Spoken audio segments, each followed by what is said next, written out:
नमस्कार.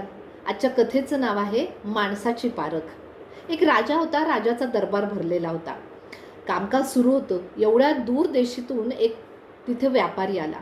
महाराजांजवळ जात म्हणाला, महाराज, माझं एक काम आहे तुमच्याकडे. माझ्याकडे 2 अशा वस्तू आहेत ज्या अगदी सारख्या दिसतात. त्यातून खरी कोणती आणि खोटी कोणती हे ओळखून दाखवायचं आहे. जो ती ओळखेल त्याला मी दोन्ही वस्तू देऊन टाकेल. मात्र जर ओळखली नाही तर त्याच्या मोलाचं धन तुम्हाला मला द्यावं लागेल. महाराजांना आश्चर्य वाटलं की काय अशा वस्तू असतील, दाखव बघू. असं म्हणताच त्याने आपल्या पोतडीतून 2 वस्तू काढून महाराजांच्या समोर ठेवल्या. दोन्ही हिरे होते. महाराज जवळ जाऊन त्यांचं निरीक्षण करू लागले.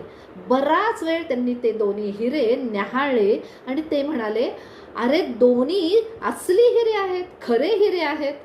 तसा तो म्हणाला, नाही महाराज, इथलं कोणी ओळखेल का? प्रत्येकजण जवळ आला, हिऱ्यांना पाहू लागला. प्रत्येकजण सांगू लागला, दोन्ही हिरे खरेच आहेत. आता तिथे एकच व्यक्ती राहिलेली होती, पण ती अंध होती. ती म्हणाली, महाराज, मी एकदा प्रयत्न करू का? सगळेजण हसले, पण महाराज म्हणाले, ये जवळ आणि बघ. ती अंध व्यक्ती दुसऱ्याच्या आधाराने महाराजांजवळ गेली. मी हातात घेऊ शकतो का यांना? घे ना, त्याशिवाय तू कसा ओळखणार? असं म्हणताच त्या अंध व्यक्तीने दोन्ही हिरे आपल्या हातामध्ये घेतले. त्यांना चाच पडून स्पर्श करून तो म्हणाला, या उजव्या हातामधला हिरा खरा आहे आणि डाव्या हातामधला खोटा आहे. हे ऐकताच तो व्यापारी आनंदाने म्हणाला, अगदी बरोबर, पण कसं ओळखलं? महाराजांना सुद्धा आश्चर्य वाटलं. महाराज म्हणाले, कसं ओळखलं बाबा तू? महाराज, स्पर्शाने.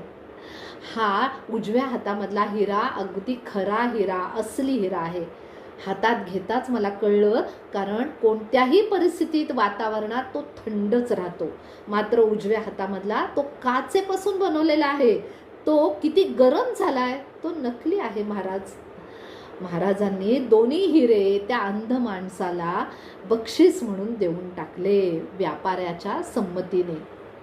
श्रोते हो, अगदी बघा ना, या कथेवरून आपल्याला बोध घेता येतो. काय? जो अविवेकी, अविचारी माणूस असतो तो थोड्याही कारणावरून लगेच गरम होतो. पण विवेकी माणूस विचाराने, संयमाने तो स्वतःवरती संयम बाळगतो आणि थंडच राहतो कोणत्याही परिस्थितीमध्ये. बरोबर आहे ना? पटतंय ना तुम्हाला? अशी होते माणसाची पारख. नमस्कार.